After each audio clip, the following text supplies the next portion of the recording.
So we're live. Welcome everyone to this celebration hangout of the first week of the WP Summit. I'm joined already by Andy Zitzmann and AJ Amyx, and I hope that Ryan will be joining us soon because he has a bit of trouble with the technique stuff, but we'll make it work with him. Welcome, guys. Hey, thanks for having us, man. Yo, brother. Here. Yeah, dude, we're excited to rock, man. Ah, Ryan is there as well. Hi, Ryan. I made it, my friend. I made it. Perfect. Welcome. Good stuff. So Ryan is just getting ready.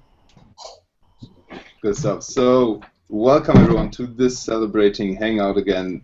I just want to say, I want to start this conversation with saying thank you, because this is my first summit that I've done, and it has already been incredible. And I'm sure that AJ and Andy can actually relate to this because they're in the progress of doing their own summit themselves.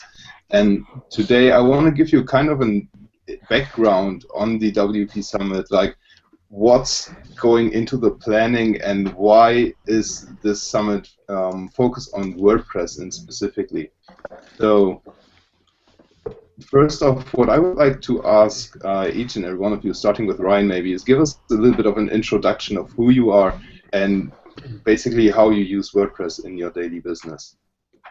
Cool. All right. Well, welcome everybody. It's great to be here, and it's great to meet you other two dudes as well. I'm sure we'll have a good chance to chat over the call. But I pretty much help coaches, so life coaches, fitness, relationship, dating, mindset, leadership, coaches scale to 7 figures and help a ton more people. And we pretty much use WordPress as the base behind what we do online. So obviously we do a lot of ads, we provide a lot of content, and WordPress is just a phenomenal platform to have as a base to be able to run all that stuff through, to collect email addresses and do everything. So, you know, obviously the summit's been amazing for that, and you know, it's just a great platform. It's, you know, everyone can use it. It's very cheap, very easy, and yeah, looking forward to discussing it in more detail with you guys today.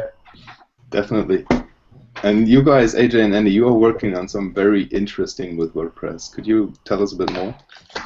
Sure, man. Andy, you want me to kick it off, or you want to take it over, brother? Yeah, no, I think we'll defer. Just so everyone on here knows, AJ is pretty much our technical guy. So.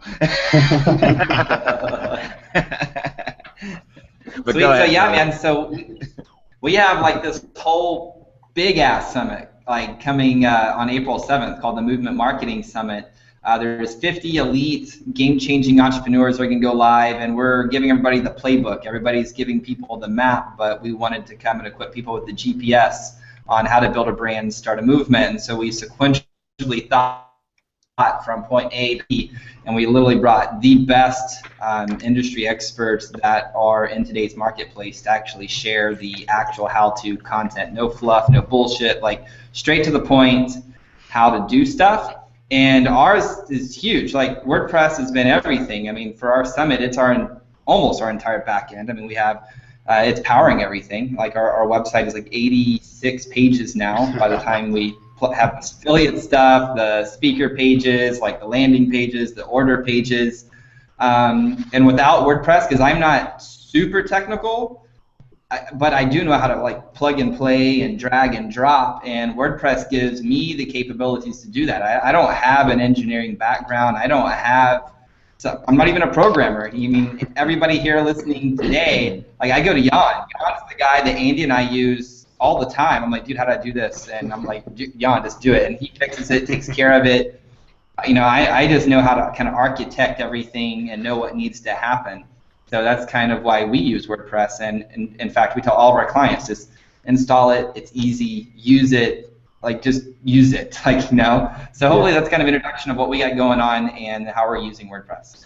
Yeah, you know, I will comment on that too, actually, because you know, AJ brought up something really that was really kind of a differentiator for me in terms of flexibility. You know, first in working with you, and then AJ and I, you know, partnering together as business partners. And so, you know, my experience as someone that jumped out of corporate and started his own business, you know, and in dealing with web designers and trying to get a, you know, the right website created, you know, it was interesting because before I met you, Jan, the person I was working with wasn't using WordPress, and they weren't using Optimized Press or anything like that either. And so the flexibility, every time I wanted something changed on my website, you know, it took forever to do it, and it was really hard to communicate it, and I had no ability to actually do it myself or have someone, you know, at a much lower cost do it and change it as well. So, you know, in working with you, what I loved about, you know, working with you on the Game Time Movement website was I noticed immediately that WordPress was so flexible that, you know, I could build something to start and then actually add to it, scale it, grow it, tweak it, change it pretty quickly, and obviously AJ having those capabilities, you know, our need to do that like in real time with 86 pages for this summit has been tremendous. So, you know, that's something that I think is just the flexibility of it, and to be able to kind of start small and expand it versus kind of being locked into your initial design is something that I think WordPress brings to the table. Yeah, Beautiful. I totally agree with you. When we talk about starting a website from scratch, basically what I like with WordPress is you can just go with a theme or with a design basically and just create a concept that works in the beginning, and as soon as your audience grows and the traffic grows and the engagement on the page grows and your brand grows itself, you can just scale it, just like you said, Andy, and that's kind of the beauty of WordPress. What I'd like to walk us through a little bit is how we can get started with a WordPress site. So, Ryan, how do you get your coaches started with WordPress? Well, just like you guys are doing as well, we get them started with just getting hosting up and going and install WordPress from their cPanel, and then it's just using themes. So all of our guys that get started use Optimized Press. Okay, they all use it for their blog, they use it for their site, their landing pages, even if they're doing a membership site. Optimized Press all the way because it's just such a cheap and easy way to start. Obviously, once you get more experience, more traction, you can get it to the point where you can start to get more customized with the themes. But it was a really great thing that you mentioned before, saying that AJ is the tech man, but AJ doesn't actually have a ridiculous amount of tech experience. It's just because he's learned the right tools to be able to become the tech man. And I actually started a web agency, not knowing how to build a website myself from any of the tech point of view, but just knowing how to use WordPress as well back in the day. So it's just so powerful. And a lot of people just see it as this crazy foreign concept. You have to be a crazy coder to be able to set up a site, but it's really not. As you said, AJ, it's drag and drop. So really, really cool for that. So all our clients get started with Optimized Press. Start something basic, have it a content-driven site where they can still have their little hooks that go off the page and get people into their email list, et cetera, et cetera. But it's just so easy to get started. Yeah, I totally agree with you. And it's actually a funny thing is you all three, you mentioned that you use Optimized Press, and I started this summit off on Optimized Press as well. I built the first pages on Optimized Press, and then I noticed that Optimized Press got some issues with the length of the pages, and that's what AJ and Andy noticed as well on their summits. And now I totally switched over to a completely different theme, and I think AJ and Andy, you're both using Optimized Press still, right? Yeah, we're still using Optimized Press, and my God, it's been an experience, that's for sure. Changing hosting. Yeah, could you tell us a bit about how the change of the hosting solved their problems? Yeah, so we were hosting, I'm going to put them on blast, man. So we were hosting with Bluehost, and we had a shared server pretty much like everybody else has. But due to how big our summit is and our promotions that start on Tuesday, we're going to have, 20, 30, 50, 100,000 people coming in here in the next, 14 days or so. And we needed a server that would handle it. And so I was like, all right, well, let's just upgrade our hosting with Bluehost to have a dedicated server. I think they call it like a VPS or something. I don't know. I'm not like great with the terminology. Anyway, as Andy and I were on the phone with their support people, they really couldn't like give us a definitive answer like, yeah, you're going to be good. Like you're safe, right? And I was like, all right, well, if something does happen, can I like call you, or am I have to be on hold for an hour? I have to be on hold. I'm like, okay, well, that's not going to work. Well, then you introduced us to some guys over at a company called Cloudways.com, and they've been fantastic. Like it's great. They're a little bit more expensive, of course, than Bluehost, but we can kind of base our traffic, and then they have like a slider. You log in, and they have a slider, a scale, and you literally just dial up how many visitors you think you're going to have, and that way the hosting is going to be able to support the influx of the traffic. And they migrated everything from Bluehost over their stuff in like 24 hours. And then what was happening also when we were on the shared thing is our pages are long form sales letters, essentially. They're really long. They have lots of information. Yeah. And what's interesting is using Crazy Egg, people actually are scrolling throughout the whole thing, which is kind of good to know. But anyway, since they're so long and there's so much information, Bluehost, I couldn't save. Like, I couldn't save the changes when I needed to add new speakers or change text. I couldn't. And they said, well, you're pulling too much information from the database. It's calling forth too much data at one time, and the server's not able to handle it. And so I said, okay, well, we need to fix that. So when we switched over to Cloudways and we have our own server there now, it's no problems. I'm able to save, like, there's no problems. Like, it's just easy. So that was the big problem is, like you said, with Optimized Press, then there was a setting within the PHP, which you found out, which limited how many rows that you could actually have. Yeah. And we had to go change that so it could be kind of unlimited rather than whatever it was limited to.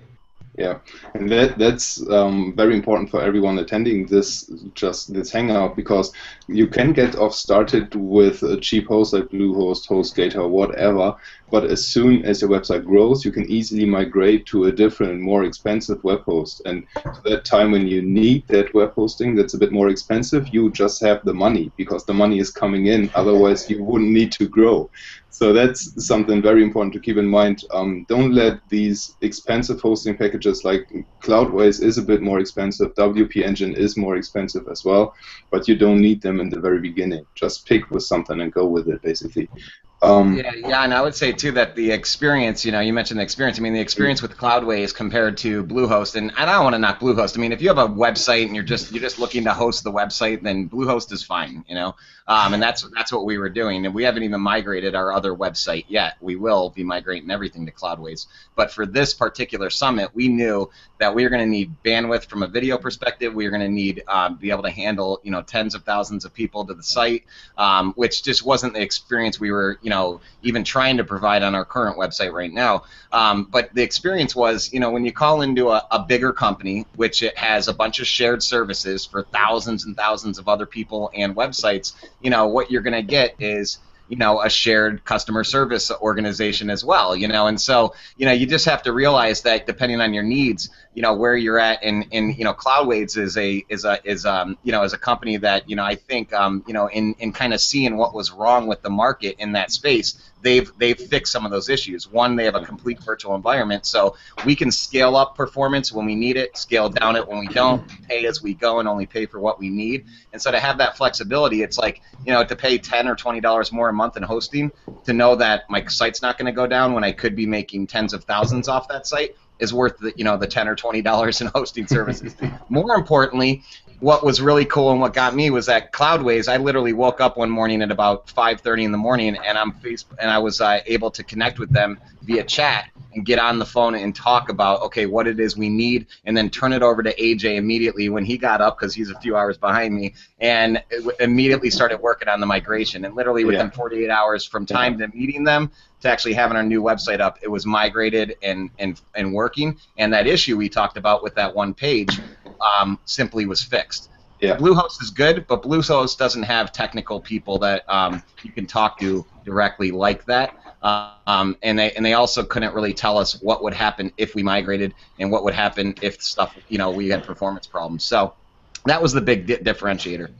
Yeah, I totally agree with you, and that's kind of the just how it is in the hosting space. I think Jason Cohen pointed that out in this interview on day one of the WP Summit, because when you have these big companies like Bluehost or HostGator or DreamHost or whatever it is, they just can't spend that amount of time for customer care that companies like Cloudways or WP Engine can. Mm-hmm. And especially when it comes to Cloudways, my experience with their customer support is incredibly well, just like yours. And big shout out to Adnan here, who's managing the chat, and he's from Cloudways actually, and I just got in touch with him on Sunday where he's not working, and I was in touch with Wasim as well from Cloudways, and they both organized amongst each other how and who of them would actually manage this chat role, because they knew that some kind of hosting questions would come up,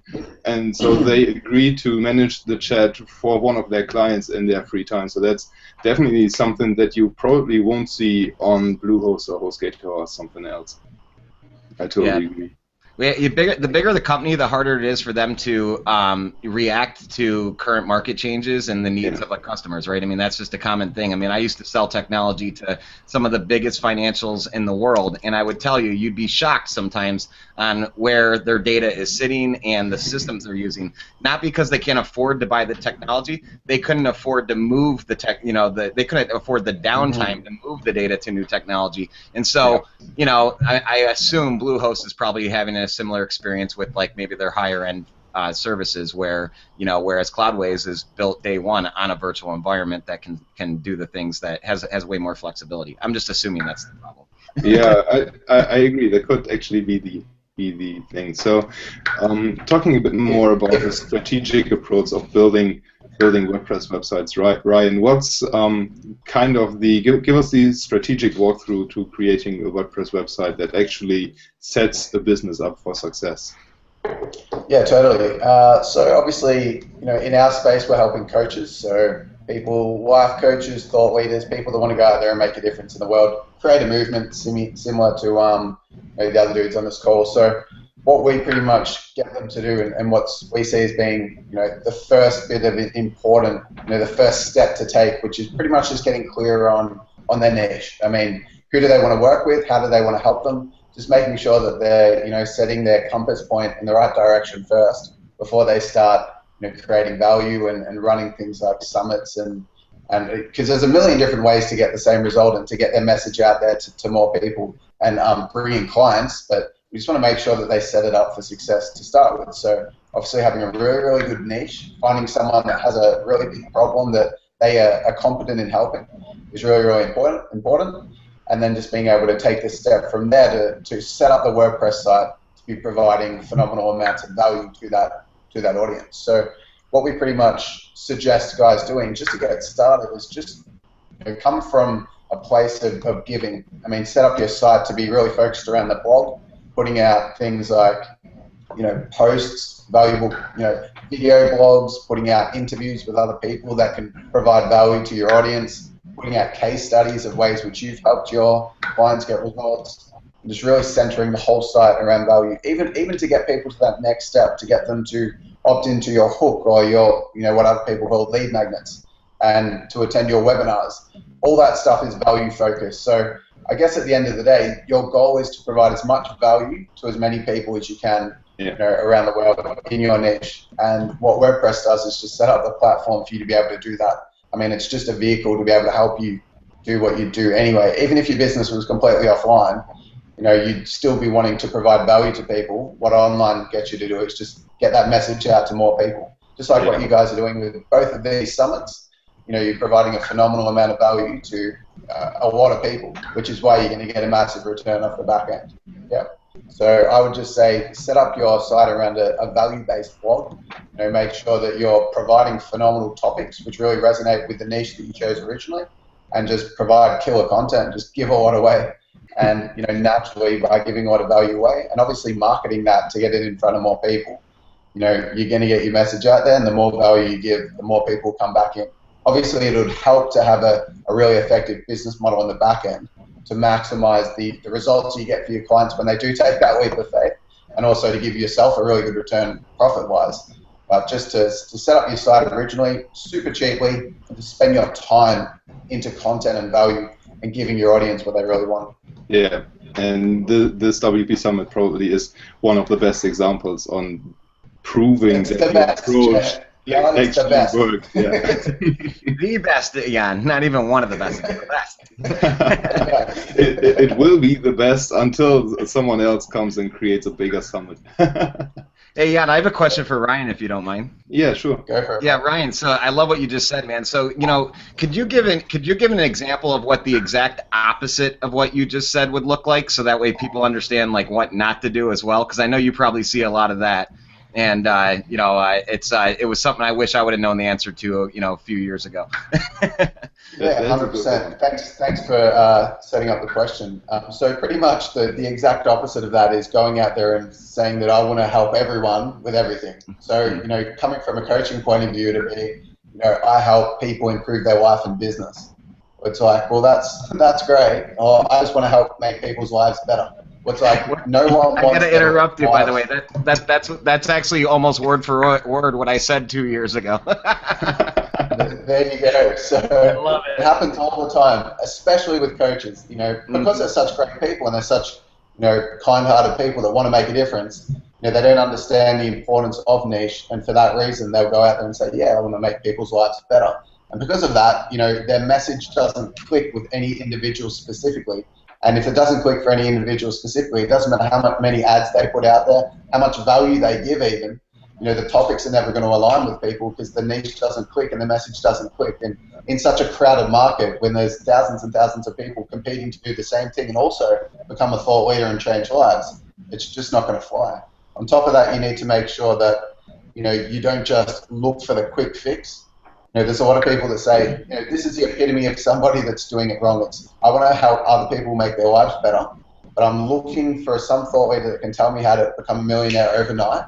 And on the top of that, I'm going to have a really cheap product off the back end that doesn't actually create a massive switch in someone's life.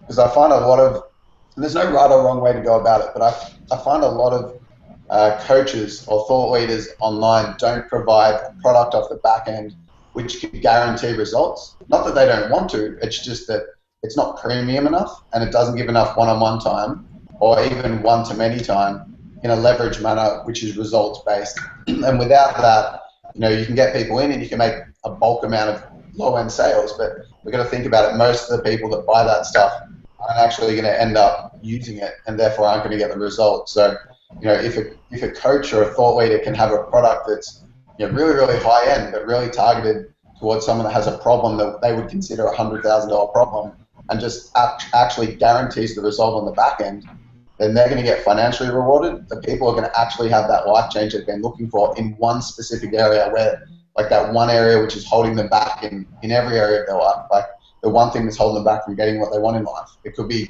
a relationship, it could be dating, it could be health, it could be the fact that they've got like some sort of specific disorder or something like that, but just something that's specific. Yeah. So yeah, that's the epitome of what I'd say someone doing it wrong. No niche, really, really well-known products, and looking for a quick fix without actually going through the process of providing a phenomenal amount of value. Sweet. Yeah, totally nailed it. And I just got the message that we got the first questions coming in. Seth Knight asking, what do we think about SMB agencies dealing with local clients, and what are for us the best ways to get people started with WordPress and teaching and introducing people into WordPress? So let's start with the agencies first, I think. Okay, so can you simplify that? Yeah, can you simplify the question? What are they really looking for? The question is, ask them what they think about SMB agencies dealing with local clients. So basically, I assume he wants to know how SMB agencies should deal with local clients. What should we look out for when we're working with local agencies when it comes to WordPress and websites? Okay. So this when it comes. So question is, if I'm hearing you correctly, how should a small local agency deal with their clients to make sure they're getting them the best result when it comes to their WordPress site? Yeah, so that we know we hire the right agency, basically. Okay. Are you saying, so what should small business owners look for in a web agency? Yeah. Yeah. So okay. I would pretty much say that, don't look for a web agency. And I would pretty much say that because, to be honest with you, you're going to be spending, the lowest end of WordPress agencies are going to be charging you $2K plus for the site. And And most of the time, if they're only charging 2K, any way that that agency is going to make money is by doing high volume, which means their customer service is going to be shit. If they're doing, if they're a premium agency and they're going to charge a lot, you're going to get dedicated time, but you're spending 10K for a site. Both of those options are crap options. So I would be walking just to master the basics of WordPress yourself, which if you've got any sort of, hustle or any sort of work ethic yourself, it should take a day. And you just have to figure out how to post, how to edit content, how to use the menu, how to be able to use widgets and install a theme, and you could find all those answers on YouTube in a day, and then you know how to manage your WordPress site forever. So absolutely, I totally agree with Ryan, man. Like, so many people want to outsource their way to success, but they don't know what the hell they're even outsourcing, right? Like, do the work, man, and do some research to figure out what do you need, right? Rather than going to, let me say, just like Ryan said, you go to a web agency and you're like, yo, I need a site, and they're like, okay, well, you need this, and this. If we don't educate ourselves to know if that's what we really need, well, then we overpay for something that's not going to get us the results. I think the best thing somebody can do, like Ryan said, don't work with the agency. Find like a good marketing coach or a good business coach, somebody who's actually getting results, and then have them help you formulate and wireframe your website like on paper. Yeah. Like, before you even head into the interwebs, before you even outsource it, and understand what you just need on your website. And like, it's three things. You need to add value, like Ryan said, through some type of blog, right? John Morrow talked about on our summit when it releases, like, don't blog for the sake of blogging. Like, unless you have something worthy of people talking about, like, there's no point. Like, so focus on creating really great content that's really going to rock your target market's world and get them solutions. Like, add value. The second thing is, like, your site has to be able to collect leads, and then it has to close leads. Like, we want to overcomplicate this whole web process and say, well, you need this and the fancy plugins.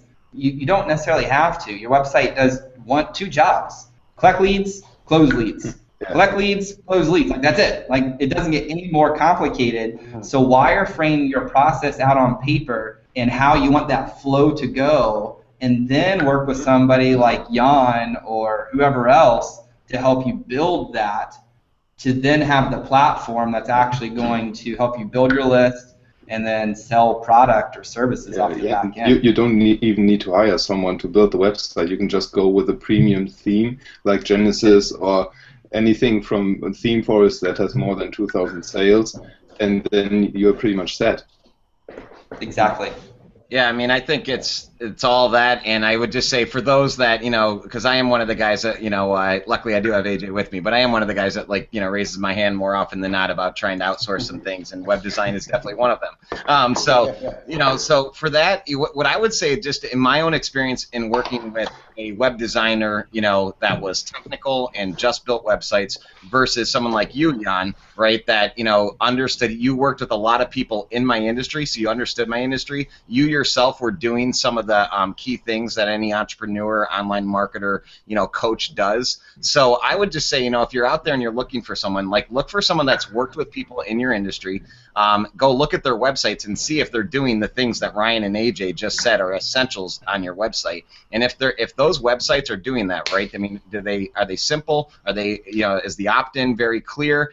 Is it a very targeted website to a specific person or niche? Make sure that the person you're working with understands those things, so that they're not just going to design your website. They're going to consult with you and make sure that they know to ask you questions to lead you to the right result that you're looking for. And I think the other thing is then just to have some of those questions, ready to be asked when you get on the phone with them or when you meet with them, which is, how does your website help me collect leads? What, how do you help me get my blog, written or at least structured properly, and those types of things, so that that way you're working with someone that's worked in your industry and that understands your business and understands that you have a certain goal with this website, other than it being like an online business card. So I think you three just pretty much answered the question in all possible options, I think. So I don't really have something to add to it, anything new. I think if I remember correctly, Ryan has to leave us in a little bit because he has another appointment coming on. But I really appreciate that you took the time, Ryan, and I think you really contributed to this discussion in some very extremely helpful ways. We just have some more questions coming on. People are going crazy in the chat, it seems. So Nicole wants to know how to pick the right blog topic and how to come up with a product to sell, basically. Do you want me to quickly help with this and then shoot off? Yeah, that would be awesome. Cool. So as I said, all starts with a niche. As soon as you understand, who you're going to work with, then what you're going to pretty much do is find out their biggest problems. Yep, their biggest problems and the biggest solutions that they're like aching to get. So something that if they saw the answer for it, presented to them perfectly online, they pay $100 to get it straight away. If you understand a niche, it's got a problem that's big enough and painful enough that you can actually create a radical transformation for them. You've got, you can deliver the solution well enough, and you've got a promise that's tangible enough that warrants people wanting to invest, and that's your niche sorted. Yeah, you can put that to the side and go, sweet, I've got an awesome niche. Obviously, the last aspect of that is, do you actually enjoy working with a niche? Is it a passion? Is it something that if you died in 12 months' time, would you be happy working with this niche from between now and then? You have niche then sorted, and from that point, the topic shouldn't be chosen about what you think's cool in your head or some random ideas. It should be purely chosen from exactly what your niche wants. So that, as I said, they're absolute problems that are specific and short-term orientated that you can solve. Exactly what AJ was saying before. I mean, you actually need to create value, something that they're going to want, not just random, not blogging for the sake of blogging, but blogging because somebody's come up to you and said, hey, look, I'm in your niche and I suck at this at the moment. It's really doing my head in and pulling my hair out about it. How can you solve that? Write a blog about it, film a video on it, and put that in. So that's the content focus, and then choosing a product, you should be thinking about what their biggest problem is, and it's just a little bit of a chunk up from that. Obviously, your blog's more specific, short term. Your product should just be a more extended version of that. So, for example, with us, we blog about things like how to launch Facebook ads effectively and how to sell. Whereas our product is Six-Figure Coach. So it's how to become a six-figure coach in 8 weeks. Yeah. Nice. So that's just the chunk up version. What people want at the end of the day in terms of the long term is the Six-Figure Coach. So that's what our course is about. In the short term, it's those specific problems and solutions. So hopefully that helps. But it's been amazing talking to you guys. Thank you, Jan. Thanks, AJ. Thanks, Andy. Great to meet you guys, and it'll be great to connect more in the future as well. But absolutely, have an awesome hangout, and have a great day, and I'll speak to you guys later. Yeah, thanks too, Ryan. Thanks for joining us. No worries. See you guys. Bye. Okay, now it's just the three of us, but I think we can just go on as well. And what are your thoughts on choosing a niche? So here's my big deal. It comes back to like Ryan was talking about, which is it comes back to what problem can you solve? Like, period. Like, it doesn't get any more complicated. You need to be ridiculously confident and ridiculously certain on what is the problem that you solve for people, and it comes down to 3 areas at the end of the day: money, body, or relationships. That's it. Like, even if you're selling WordPress websites, you're helping clients make more money, right? If you're selling purpose and passion, right, it still comes back to money, relationships, or body. Like, you have to learn how to articulate the simple, basic problem that you're solving. And one of the questions Andy and I always ask everybody we work with when it comes to helping them select like that major problem, which is once they have their target, we say, what is the thing when they lay their head on their pillow at night, what's the thing that rushes through their head? Like right when they go to bed, they're like, oh man, I wish I just had the answer to this, or I wish I could figure out this. Like whatever that is, learn to solve that, and people are going to pay you for that, because that's the thing people are wanting, right? Is the solution to that, what we call the big ass problem. So that would be kind of my advice. And then as far as creating a product, again, it comes back to knowing exactly what result you're going to produce, but then map it out. Like we always teach this concept of prison to paradise. So once you narrow down your target market and the problem you're solving, you're saying, okay, here they are at point A, and at point A, they're in this prison, and it looks like something, it sounds like something, and it feels like something, and they're in pain. But they want to get to this place on the other side of this void. They want to get to this place called paradise, and it looks like something, it feels like something, it sounds like something. But then the job of the program or the product is to then guide the customer to point A to point B. And whatever you need to create to get them across the gap safely, that becomes the product. And ultimately, if they do the work in the product or the program, they get to the paradise. They get the end results. That's kind of the framework we like using, and people seem to kind of understand that concept. Yeah, totally. Yeah, I would say, and it was Nicole with the question, right, Jan? Yeah.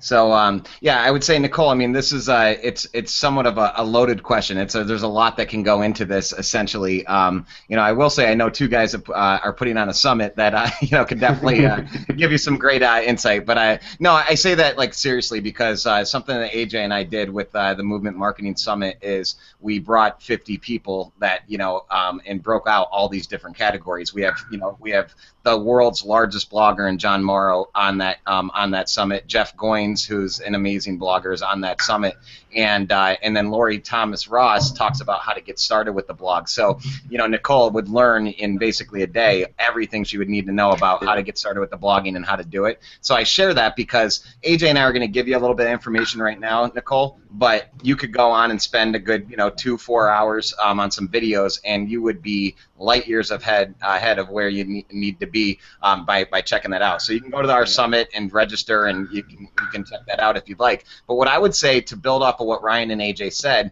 is, you know, essentially, you know, when it comes to what should I blog about, I mean, it's kind of like, what are you know, here's some potential options additionally, or what are you passionate about?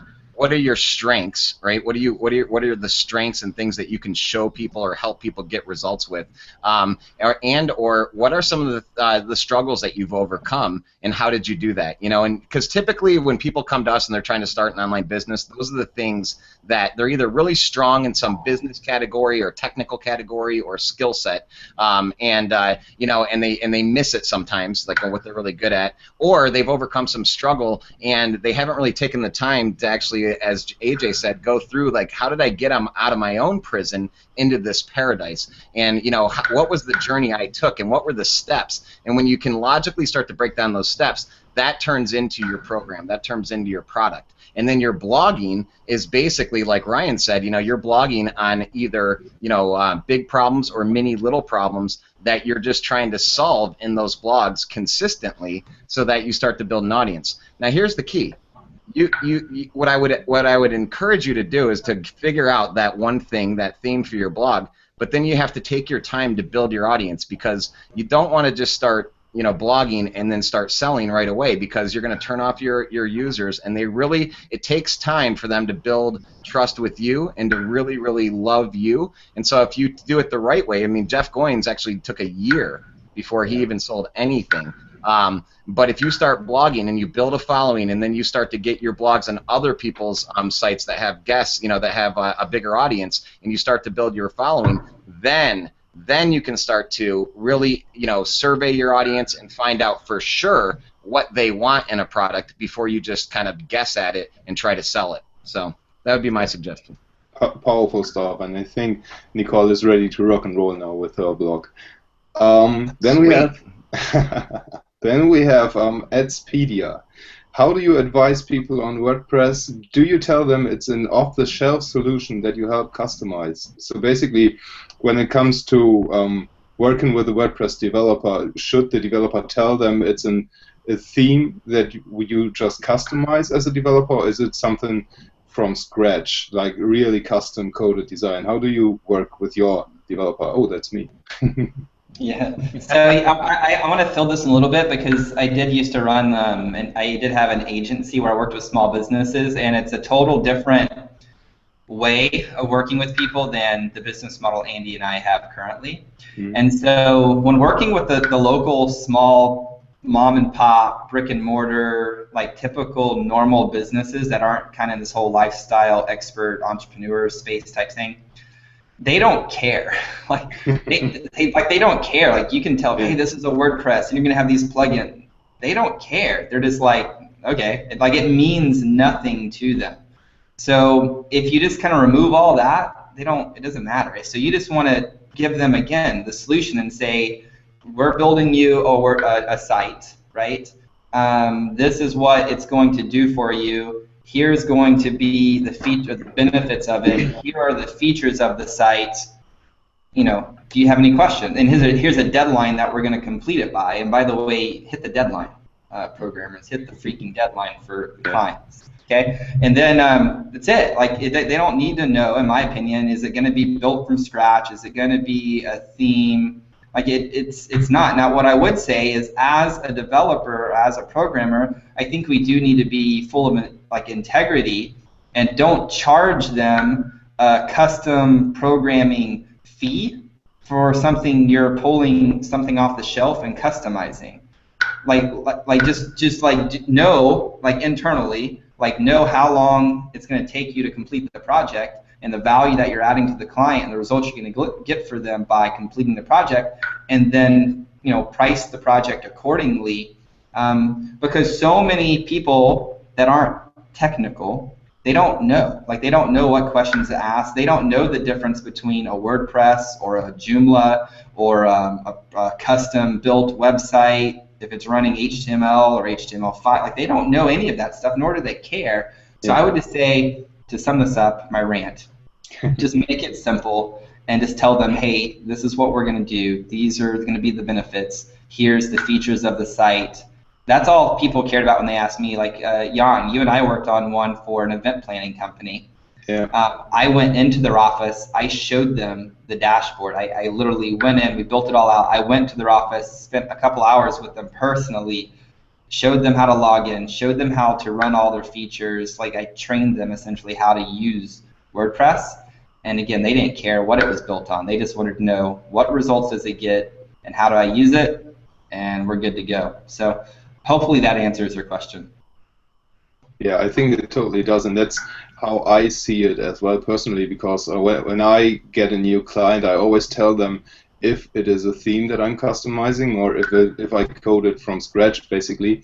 And what I even do sometimes is with Ryan Skelly and Shane Johnston, for example, two guys you referred to me, I gave them the demo of the theme that I'm using for the page so that they could pick the elements they wanted on the website, which makes life way easier for me and saves me time and the client's money.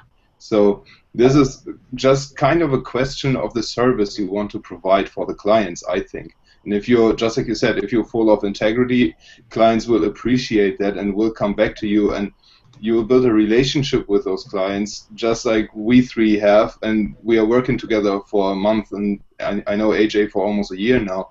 So this is really powerful stuff if you're full of integrity. So just like you said, don't charge too much. And I think that becomes like, as a web, like if you're a web agency or a web programmer and you're doing these things for businesses, that makes you like invaluable to come to the client and say, hey, let me save you money. Like, we don't have to build this from scratch, guys. Like, we could, and you could just be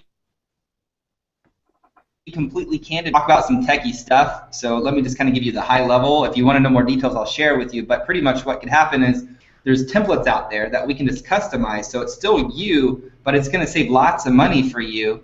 Are you down with that? And the company's going to be like, yeah, absolutely. And then they're going to love you, because they're so used to getting screwed by so many web guys who are flaky. That's just the reality. Yeah, I totally agree with you.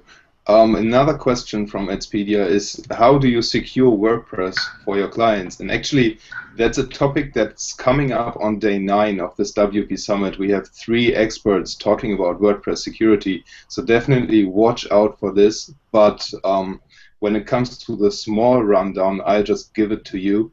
I think you two are just okay with that, or do you want to add to that answer as well?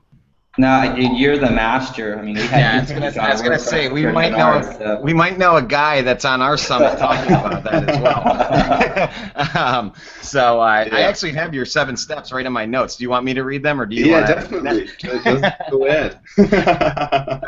All right, I'll do my best here, Jan, but you can add to it as we go. So let me just go into here. So oh, you know what? Actually, I might not have them right in front of me.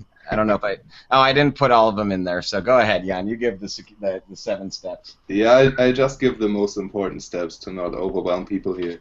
So the first and foremost step is don't use the admin user. Just create another user with administrative privileges and just kick out the admin user and delete it from the database, because this is basically how hacks work these days.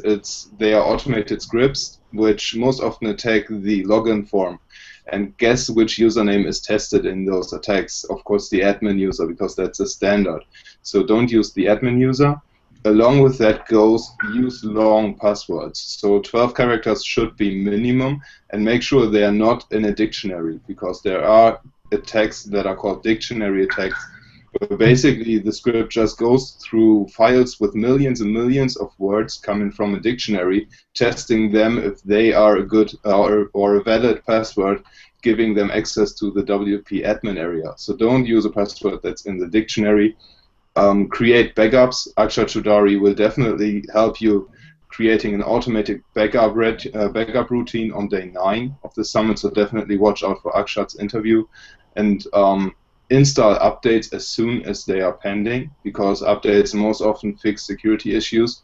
And if you want to learn more, watch out for day 9 with Tony Perez, Perde Hospital from Cloudways, and Akshat Choudhary from Blockvolt. They'll answer all your questions. And I can confirm that you just nailed that answer, Jan. I just went down the list. Boom. I don't know if they were in the correct order, though.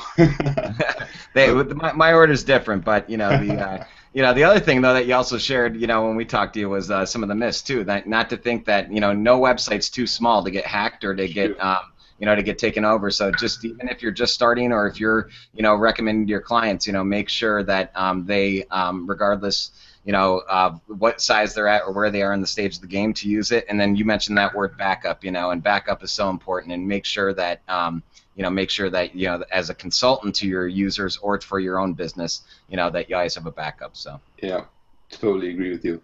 So the next question is, how do we convince people or our clients when selling them a WordPress website if they don't even use Facebook? So how do we work with clients that have actually no connection to the internet but should have a website?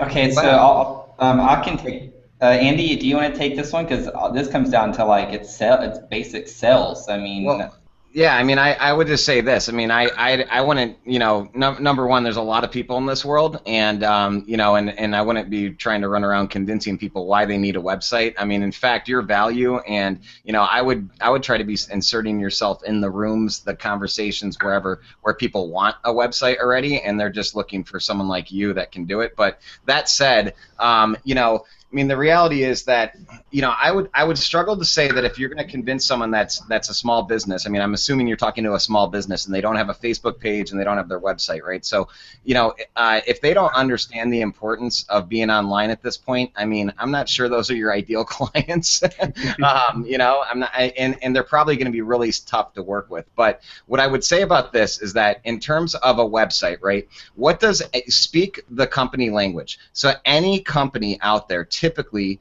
wants to they want to be better branded, so they want to be seen.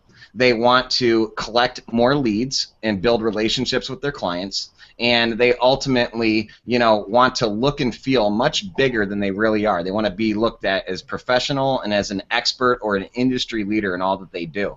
And so, what you can tell someone is that if they don't have a Facebook page and or a website, that those things, no matter how well they're doing as a brick and mortar or an offline company, they're missing out. And the reality is today that there's very few companies that can't benefit by being online, even if they're just going to be doing attracting a local market. So again, I would talk to them about how do they ask them questions in their business today? How do you collect leads? How do you build relationships with your clients? How do you promote specials that are coming out? How do you get people into the door? What do you do for marketing? Ask them all those questions, and then just explain to them how a website and your ability to design the right website for them will enable them to do that better, even more and better. Yeah, I don't have anything to add to this. And basically, especially when it comes to using WordPress, that's another question we got from Ling, is how to explain to the clients why she wants to use WordPress for the project. I think we answered that extensively already, because WordPress is it's easy to use, it's flexible, It's very, very cheap to start with, and it just gives the companies the option to brand themselves online and to make themselves accessible to clients. That's just how it is. Go ahead, AJ. Yes, it's going to add, like so many programmers and techie people, like we talk about features, and the client doesn't care, like, at all. So, like, just talk about the benefits, like, from the client's perspective. Like, think of WordPress, like, the benefits from the client's perspective. It's flexible. You know, Andy touched on this. It's flexible. It's simple. It's something you can grow, you know, as your business grows and changes, it can change. You know, like, just think of the benefits. And don't ever talk about the features. Nobody cares. So yeah, I just want to hone in on that. And by the way, total random tangent here. Andy, you're like a little scruffy, and it looks good, bro. Like I like the scruff.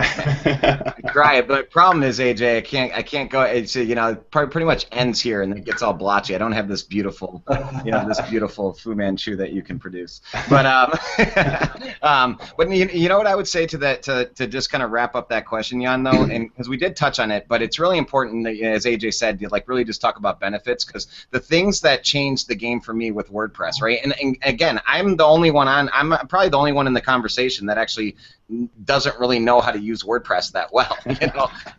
But I learned enough about it to know that I wanted it when I talked to you, Jan. And that experience, again, was I had dealt with website folks that were really technical, and they could never explain to me what they were doing, why it was taking so long, why I had this issue or that issue, what they were doing to fix it. And then if I wanted to fire them, I basically knew I had to start over. Right? So if you're going to someone and telling them why you use WordPress, I'd first and foremost tell them, say, hey, just in the event you and I don't work out as a partnership, or just in the event you want to use someone else for your website in the future, WordPress is what you want to be on. Whether you use me or not, you'll gain a lot of credibility. There's many people in the world that are using it. You know, 25% of the websites out there, you know, are built on it. And then now all the other things that you do to turn your website into this really feature-rich, you know, place that people want to come to and have all this integration to plugins. Well, guess what? You know, WordPress works with all of that. So, you know, there's a ton of companies out there that are creating technology that integrates with WordPress. So that's what I would say. It's very open, so a lot of companies are integrating with it. The second thing is the flexibility. A lot of people are trained in it, and you're not going to need me for the rest of your life if you don't want to work with me. Yeah. And then the other thing that you mentioned was time, right? I mean, WordPress, you know, one of the things that people want, that you know this, they come to you and they want their website in like 2 weeks or tomorrow. Well, you know, the only way to really get there, and I've seen, to get there and to have it done the right way and on time is with WordPress. Yeah. So those are the three. I mean, it's time, flexibility, and integration, I would say. Yeah, and there's something I want to add here. I'm going to actually throw this back to you, Andy, because dude, you used to do, I mean, millions of dollars in sales selling tech, and I think it would really serve this hangout today if you could talk about how did you sell tech, because like you sold it to people who didn't care about tech, but you had to language the benefits. Yeah. So what were like those three kind of benefits that you kind of always led with, so these people that are listening, they can be like, oh, okay, that's how I could use that skill set to sell that. Yeah. Well, well, number one of the ways I worked for a Fortune 500 company. It's a $20 billion company. So one of the things I used to say when I was selling to someone, you know, one of the things was I always found out what was important to them. Right? They would come to me and they're looking for information about my product. But the reality is that anyone that was a CIO, a director of IT, or managed the systems, was an engineer, they wanted my company's name on their resume, because now they were actually more marketable to other companies and to getting promotions. And, you know, so that was one thing that I had in my advantage, right? So that was one of the things I always made sure I let them know, that, you know, someone wants you to have, you know, my company's name. I'm not going to say what it is, but it's a three-letter acronym, and it might be related to Einstein's theory of relativity. So, but anyways, you know, I would tell them that, you know, you'd want that. So kind of like you as marketing yourself to other companies and businesses or small businesses and building websites, one of the things you would want to, you know is that, you know, because you have WordPress skills, you are marketable to other people. That's something that's really important to get out there. The other thing is the things that we just talked about, right? Is that sometimes, the best technology, although it might be really cool and everything to use, at the end of the day, what a business needs is a business needs agility, a business needs flexibility, a business needs low cost, a business needs security, a business needs added feature and functionality on demand as much as possible.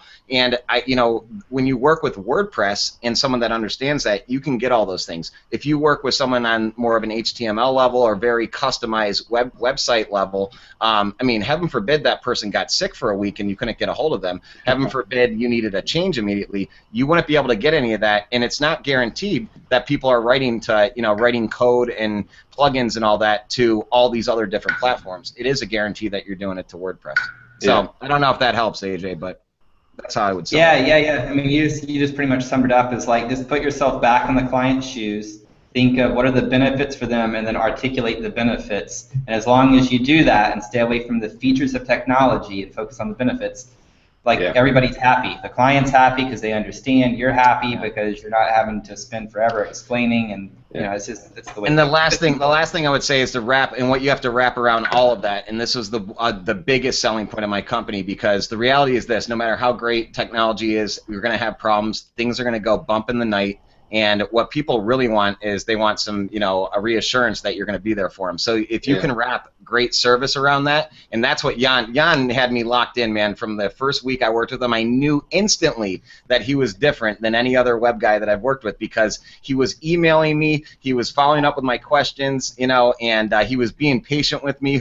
I was asking him I'm sure everyone out there gets those questions. You're like, how do these non-technical people come up with these questions? But I was one of those guys.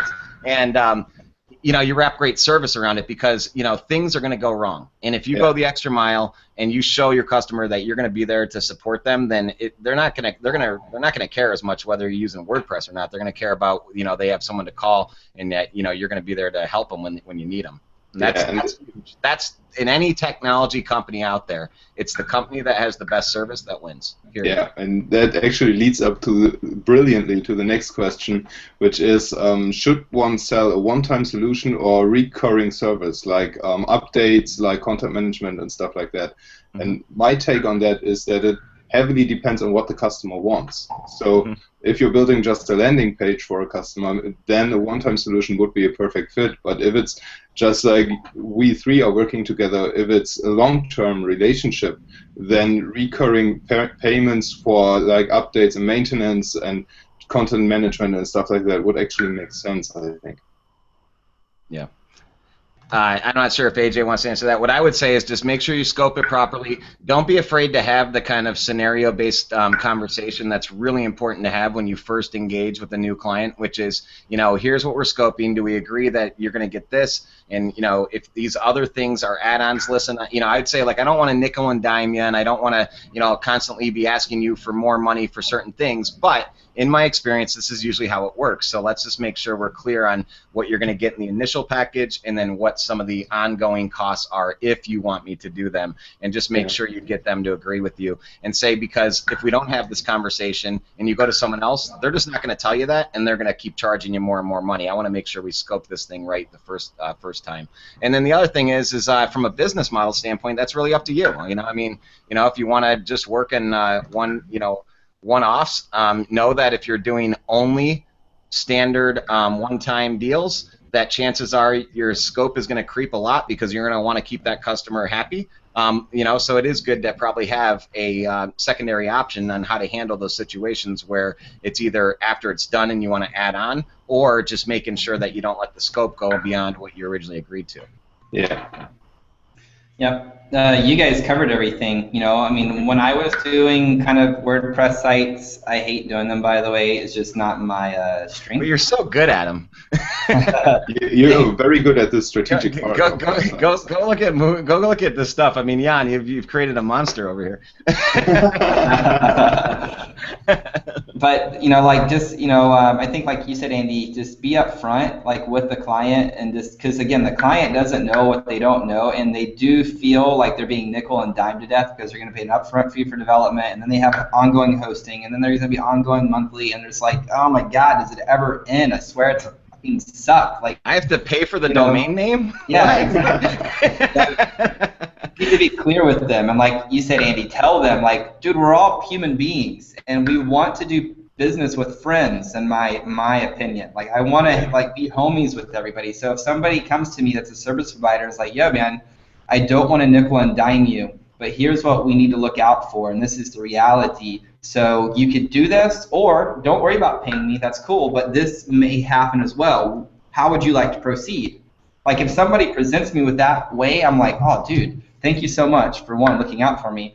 Either I have the budget to afford this ongoing monthly thing, or I could say, well, I don't have it, but I do see that I need that. Let me recalculate my budget or whatever, and then let's move forward in that direction. But being able to clearly articulate that rather than assuming the client knows about all of the ongoing WordPress updates, the plugin updates, the secure, like all of that stuff. Like just be completely brutally honest with people, and it'll be a game changer for everybody. Yeah, that perfectly answers the question, I think. The next one is a bit more SEO related, and I'm not sure how much SEO expertise we three bring together. But if I understand it correctly, the question is how important are websites on mobile devices, like optimizing websites when it comes to content strategy and loading speed and stuff like that. How do you treat mobile optimization on your websites? And so I'm going to be honest, we don't. So the only mobile optimization strategy we use right now is I look at it on my phone. I design something and I look at it and I'm like, yeah, it looks pretty good. And then I just because like if I look at our stats for us and where we're at right now, still the majority of our users are on desktop. And I know the stats. More and more people are going mobile. And if Andy and I's business model was more local based, where people are searching locally for a solution, then by all means you better make that site go mobile, because it's like 50% of all mobile searches lead to an action, and 90% of those buy, I think is like the statistic. So that's for local. But for Andy and I's business models is very different. So I don't really know like what tools to optimize for mobile besides just checking on my phone and looking at it. The good thing I know with WordPress and us theme is it is mobile friendly. So anything that we lay out on our computers or desktops or whatever, it's liquid. The format or whatever, I guess, is liquid, and it will transform and mold to fit onto our smartphones, our tablets, whatever. And so for us, that's our solution currently, is just using Optimized Press or any other WordPress theme that's desktop and mobile friendly. But I don't know what tools are out there to hone in and make it better and better. Yeah, actually some of the tools I can point out is WP Touch, for example. That's a plugin that adds a mobile design to the website if the theme itself is not responsive. So if the theme is not adjusting to the screen size of a mobile device, then WP Touch will lay over a standard design, basically. When it comes to SEO for mobile, what's most important to me is that the website is fast. It needs to be blazingly fast. Even though we have like 4G everywhere now, it's still sometimes that the internet connection is very, very bad, and you only have like 2 or 3 seconds where people wait for a website to load, and then you just lost them if the website is too slow, basically. And for mobile devices, it's most important that you have the most important content above the fold. So have a headline, have a call to action, have something that really makes the purpose of the website clear above the fold. And just like you said, Optimized Press is responsive and just aligns itself, which is why it looks good on mobile devices. My theme for the WP Summit, which is the Ken from RFBs, you can find it on Theme Forest, that's responsive as well, so that works. And that's basically what we can add to this question, because we're not the SEO experts. Alex Moss is. He's on day 6 of this WP Summit. It's still online on wpsummit.com/day-6. So that's definitely where you want to go to answer more SEO-related questions. Day-6, awesome. Hey, I was going to say, the other thing is for mobile. Obviously, it's going to be very important to make sure that we are all doing more of that. But from the standpoint of having a fast hosting.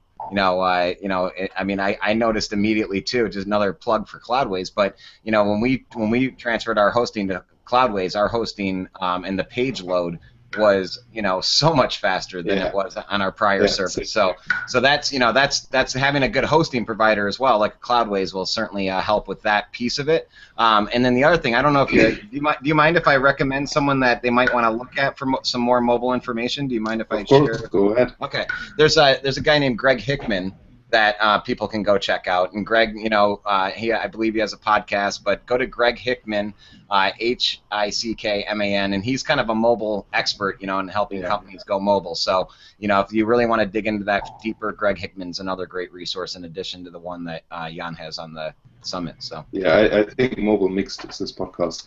Mobile Mixed, yeah, there you go. Yeah. So the next question is, what tools do I need to maintain a paid membership site? So that's a perfect question because all of us are using different tools to achieve just that. We're using 2 different tools actually. So and AJ knows everything about that. I know nothing. Go ahead, AJ. Can you tell me the question again? What tools do you use for your paid membership on WordPress? Oh, awesome. So here, ours is complicated. Sorry, hang on. Wrong link. I'm like in the chat box at the same time as I'm. How are you guys? So are you guys seeing all the questions? Because I don't get. I get them via Skype from Adnan. Oh, okay. Yeah, well, I'm actually in 2 places. So I have like the Hangout going with you guys, and then I have another browser. Asking Faye, I can't do that. You have another browser where? The WP. Just okay. Okay, got it. You guys are so smart. Yeah. and it's the wpsummit.com/hangout, and then there's the chat role there. So. All right, so just talk about the paid membership sites, AJ. Want to tell them a little bit about what we're doing? We're running out of time slowly. Yeah. So we're using a company called Membarium. I'll put it in the chat box. Membarium. Okay. And it's ridiculously complex. And here's the reason that we're using it, because it integrates with Infusionsoft for us. So with our back end, it's pretty complicated, and we wanted to make sure everybody was tagged properly. And Membarium's been ridiculously amazing for that. I will say it's complicated. It's not for the newbie. Yeah. It's amazing. Its capabilities are great. Now, I have used Optimize Member. It's a plugin with Optimize Press before. If you're just starting out, I think it's by far one of the easiest things to use is Optimize Member. Yeah. Very easy. The second thing that I have used in the past before, again, it was ridiculously easy, was Wishlist. I would recommend either 2 of those if you're just starting out. Go with Optimize Member or Wishlist. They're both very affordable. They're both very easy. And then my direction on getting started, because I'm a big on let's take action and get the work done, is map out your flow on a piece of paper. You have your dashboard and your pages, and map out your workflow for client, for the user, and then go and build all the pages, and then you'll know what you need to use as far as wish lists or optimized member, and what needs to be protected, what doesn't need to be protected. And they have great tutorials, by the way, that really walk you through step by step. Yeah, and I would say the other thing you could do, and this is what's great about AJ and I being a team, and then make sure you don't take for granted that you designed it the right way and that the user experience is exactly the way you think it is. I would basically pick someone that's non-technical and more in line with your target market that's going to be going into that members area, to then test it once it's all done, to test it all out and give you feedback on where things are not working, where things could be redesigned a little bit better, because that way you'll get otherwise when you're looking at it from a design and technical perspective, you'll miss some of the things that users will see if you don't have someone kind of testing that for you. Yeah, I totally agree. And another one that I would add to this roundup of wishlist tools or membership tools is S2 Member, because that's what Optimized Member and Wishlist are actually built upon, and it's a great solution as well. So we are running out of time slowly, and you guys are in the process of launching your own summit as well. I would like to answer 2 more questions, and then we'll announce the bonuses that we got for the free for the attendees of the WP Summit, and then we'll say goodbye. And I'll stay in the chat box to answer all the other questions that are coming up. So the next one is from Roger, and that's a very important one because Roger had a few of his sites being hacked, and he asked about how we can back up our websites daily. So that's a very important question. How do you handle backups on your website? So number one, we pay you, and so, but you installed Word, like what with WP Fence? Back WP up. Something. Yeah, back WP up, and it's being backed up into a Dropbox file. I think that's what we did. Now that we're at Cloudways, they have some security stuff where they do backups and run tests. That's all I know that we're doing. Yeah. And so BackWP Up is a free plugin basically that can automate the backups of your website. It's important to not store it on the server itself, but to store it on an off-site location like Google Drive or Dropbox, or have them sent by email into a Google Mail inbox or something like that. Because if the web server isn't accessible anymore and you can't access your website, it's most likely that you can't access your backups as well if they are stored on the same server as your website. Or if your site gets hacked, it's common that that you can't use the backups that are stored on the web server itself. So make sure to back up to the to an offsite location. Just Dropbox is a perfect example of how we do this. The next question is, could you recommend 2 websites that you go to stay up to date when it comes to WordPress and online business? Man, that's a really good question. I think there's a couple of ways to do it. I think Google Alerts and setting up like some Google Alerts for you to be emailed with recent information on like WordPress security or something, or online business, like some like really granular search terms would be a great way because it's being emailed to you daily. So that way, when you hop into your time of the day where you want to check what's going on, you can just hop in, do some reading, and catch up. But for me, I guess honestly, I don't spend enough time staying up to date with WordPress. That's the God honest truth. And so the only way I stay up with it is when I log into the dashboard and it notifies me that I have updates, and I'm in there pretty often, and I just update everything, staying abreast. The other way that I've done it is just having a very close relationship with you, Jan, where if we have any questions, I ask you. There's times when you send me Facebook messages about things that we need to watch out for, and I really greatly appreciate that because I want to stay in my own lane and be really good at what I do, and at the same time allow you to stay in your lane. And I mean, I think that's really important for people to understand, is to be willing to build your team. Like if you're going to play at an elite level, you have to have a team. There's no way you can do every single thing by yourself, but you do have to stay abreast. I think just by reading some of a few blogs, which I don't even know what they are. So Jan, what blogs what are the ones that you go to, brother? So I definitely enjoy WP Explorer and WPMajor.com, but I also, when it comes to staying up to date with online business, it's like the traditional ones, Social Media Examiner, Digital Marketer, and stuff like that. Ramit Sethi, of course. That's where I hang out, basically. Well, I will tell everyone on here. Yeah, I heard those. If that's where Jan goes, then that's good enough for me. I mean, and I read those, like Digital Marketer and stuff, and I enjoy those. One of the things, like we were going to go down the business or the marketing route, but the way I do it is I sign up for people's lists that I respect.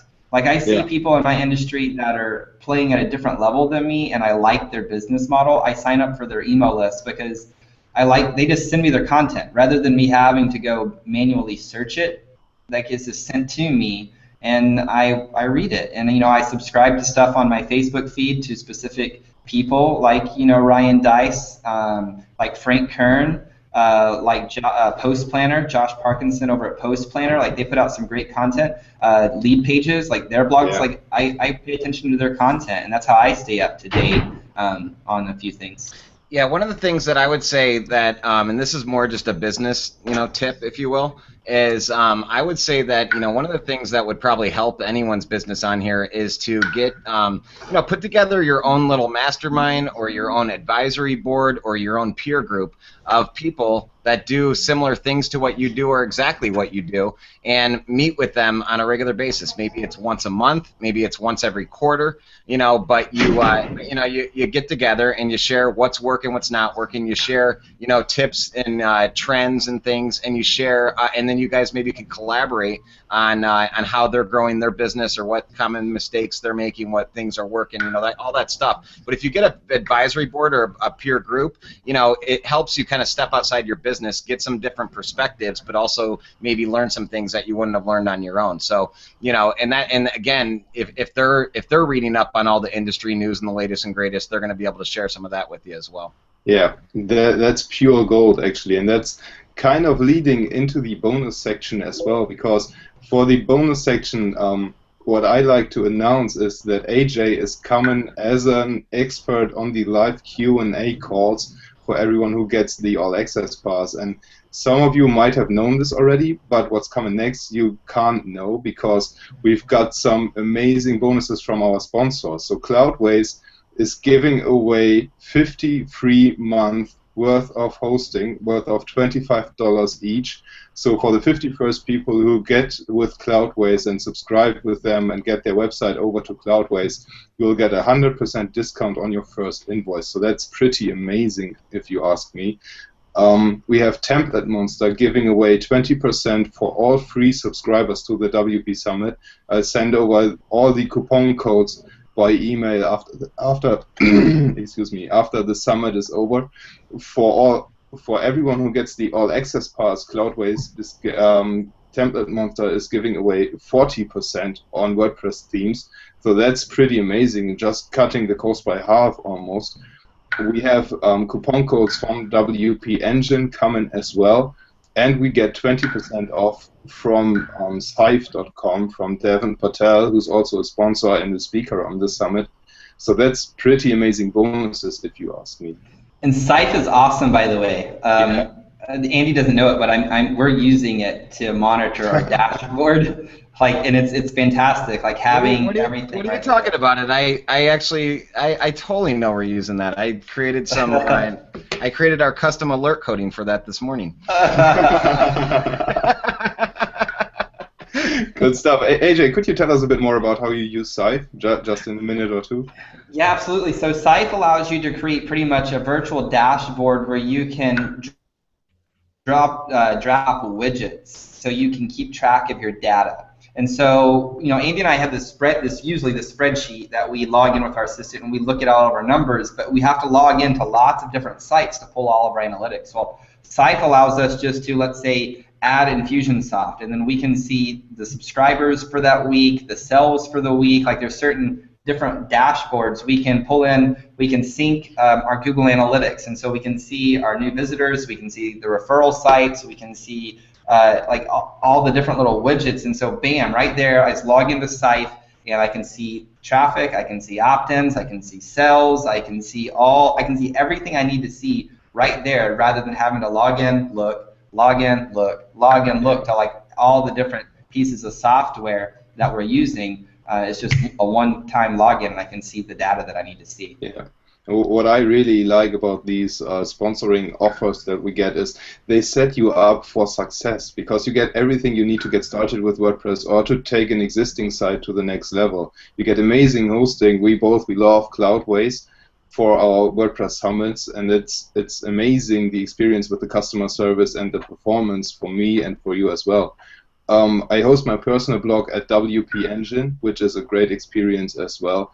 then when it comes to getting started with WordPress, the design is very, very important, and we've got Template Monster covering us with the design aspect and getting WordPress themes cheaper. And we get to measure all our metrics into one place with Scythe, and they even have a free trial or a free plan to start with. So that's basically everything you need to know when you're getting started with online business and WordPress. So let's wrap up this conversation here. Then. That's when I go on record that you guys are so much smarter than me. This is I don't know how I ended up on this chat. You're probably the best salesman from all of us. Nah, but this is great what you're doing, Jan. By the way, I mean it's I hope everyone out there is benefiting, just in working with you, Jan. That what I love that differentiates you and separates you is you're not just technical. And you're very capable of doing all that work, but you've taken the time to develop your interpersonal skills, your consulting skills, and and then leveraged relationships and built relationships. And it's quite clear, with the summit that you've put on and the people that are benefiting from the summit and from your work, including us, that you're at such a young age, just really. Taking it to the next level for you and for all your clients and everyone that's now in your in your group. So just thanks for having us, man. You're so welcome. Thanks for the kind words. So do you have some last words you want to say for this conversation to wrap it up? My last words, man, on this thing is, number one, I love what you're doing here at the WP Summit. And for those who are complete newbies, honestly, there's no better place to actually learn to master the platform. And it's going to serve you. Like everybody, lots of people, when I say everybody, I kind of paint a broad brush and then people are going to get offended, but they all get over it, right? But a lot of people, we want to outsource our way to success because we want overnight success. But the God-honest truth is there is no such thing as overnight success. There's only learning to master the game. And the only way to master the game is to get in the game and play. And learning WordPress, learning the language, the terminology, what works, what doesn't work, what the capabilities are, what's available, what's not available, that's part of being in the game. And so for those of you, I just want to congratulate you for being here on the WP Summit and following Jan's lead on this, because you guys are stepping up your game to actually bring your gift to the world. And there's no better way than doing that than with WordPress and learning to master the platform. So congratulations for being here. And if you haven't purchased the All Access Pass, what are you waiting for? Like, go get it. Like, go. So that's my last words. Yeah, mine are very similar, man. I just, the learning is in the doing. So hopefully, the worst thing that you could do is be on this right now and have listened to, attended all the days so far, and actually not started to implement this. There's a stat out there. It's something like, I don't know, less than 5% of the people that go to summits or seminars or workshops actually then take all of that information and implement and execute. And so just make sure that you take everything that you're learning here and get out there and implement and execute it, no matter how uncomfortable it feels, no matter, if you're just getting started, because once you start doing, you'll start learning, and once you start learning, you learn that there's so much more to learn, but you got to just keep doing to keep learning, and it just goes on and on and on. And Jan's put something together here that is giving you some real tangible stuff that you can actually go and implement and execute upon. So just take the time to go and do that, and wish everyone out there all the best. Great words to wrap this up. Definitely. Thank you so much for taking the time. We are almost 20 minutes over what I promised to be the length. So thank you so much for taking the time, Andy and AJ. Yeah, thanks for having us, and good luck, everyone. You guys are awesome.